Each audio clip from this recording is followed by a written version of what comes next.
1000 square feet का office आपको 1 करोड़ 20 लाख रुपए का पड़ेगा। 5 किलोमीटर एरिया का डेवलपमेंट होने में सिटी को 5 से 10 साल लगते हैं। 5 से 8 कमर्शियल बिल्डिंग्स आ रही हैं। इंदौर में अब कहाँ इन्वेस्टमेंट करें जहाँ पर आरओआई हमको बेहतर तरीके से मिले।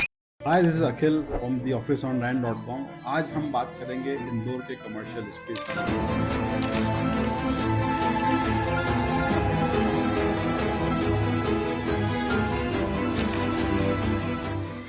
अगर आप पूछेंगे कि इंदौर में अब कहाँ इन्वेस्टमेंट करें जहां पर आरओआई हमको बेहतर तरीके से मिले, तो मैं आपको रेकमेंड करूंगा कि अभी जो नया डेवलपमेंट हो रहा है वो आपका बापट स्क्वायर के आगे से लेकर लवकुश स्क्वायर तक का हो रहा है। 5 से 8 कमर्शियल बिल्डिंग्स आ रही हैं, होटल्स आ रहे हैं, मॉल्स आ रहे हैं, वाइड रोड है, उज्जैन वाले जैसे एरिया से कनेक्टिविटी जुड़ेगी उसकी। उसके बाद सुपर कॉरिडोर का जो 12 किलोमीटर का पूरा स्ट्रेच है वो है। तो आप मान के चलें कि ये बापट स्क्वायर से लवकुश स्क्वायर तक का जो छोटा सा 3 किलोमीटर 4 किलोमीटर का रैच, ये कंप्लीटली डेवलप होगा आगे आने वाले 5 साल में। उसका कारण यह भी है कि 5 किलोमीटर एरिया का डेवलपमेंट होने में सिटी को 5 से 10 साल लगते हैं। अगर आप इंदौर का हिस्ट्री रिकॉर्ड उठाएंगे तो आपको अच्छे तरीके से पता होगा कि 20 साल में सिटी जो है गीता भवन स्क्वायर से विजयनगर स्क्वायर तक डेवलप हो गया। रेट्स यहाँ पर आपको मिनिमम से मिनिमम 9,500 रुपए पर स्क्वायर फीट या 10,000 रुपए पर स्क्वायर फीट मिलेगा। अगर आप यहाँ सोचते हैं कि भाई इसमें हमको रेंटल अपॉर्चुनिटी क्या मिलेगी, हमारा रेंट कितना आएगा, आरओआई कितना मिलेगा, तो आप समझिए यहाँ पर 50 रुपए से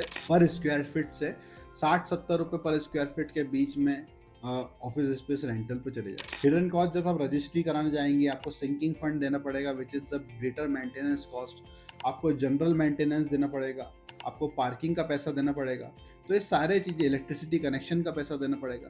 तो ये सारी चीज़ें मिलके इसको एक हम जनरली सर्विस चार्ज बोलते हैं। तो जब भी सपोज आप ऑफिस स्पेस 10,000 रुपये स्क्वायर फीट का लेने जाएंगे तो वो आपको 12,000 रुपये स्क्वायर फीट पड़ेगा, depending upon developer to developer and project to project. But yes, अगर आप 12,000 रुपये स्क्वायर फीट के हिसाब से लेते हैं तो 1000 स्क्वायर फीट का ऑफिस आपको 1 करोड़ 20 लाख रुपए का पड़ेगा। अब इसके बाद हम जाते हैं कि भाई ये तो 10,000 रुपये square feet is way too much to ask also. अगर हमको 10,000 रुपये स्क्वायर फीट में ही लेना होता तो हम तो 10,500 या 11,500 रुपये में फॉर्च्यून अज्योर में ले लेते, जो कि मेन विजयनगर एरिया में है, या हम अर्बन शिवाशीष में ले लेते जो कि अभी डेवलप ही हो रही है, अभी प्रोजेक्ट डिलीवर होने वाला है, या हम थोड़ा पैसा और बढ़ा के एनआरके रसूमा में लेंगे, या एमराल्ड ग्रुप का जो एबी रोड प्रोजेक्ट आ रहा है उसमें लेंगे। तो हम MR10 रोड पे 10,000 रुपये पर स्क्वायर फीट क्यों दें? बिल्कुल वाजिब क्वेश्चन है आप। तो इसीलिए कभी भी जो प्रोजेक्ट ऑलरेडी बन चुका होता है उसमें ये होता है कि आपको जो है completely you are the second और थर्ड बायर। तो वी वुड रिकमेंड जनरली कि आप हमेशा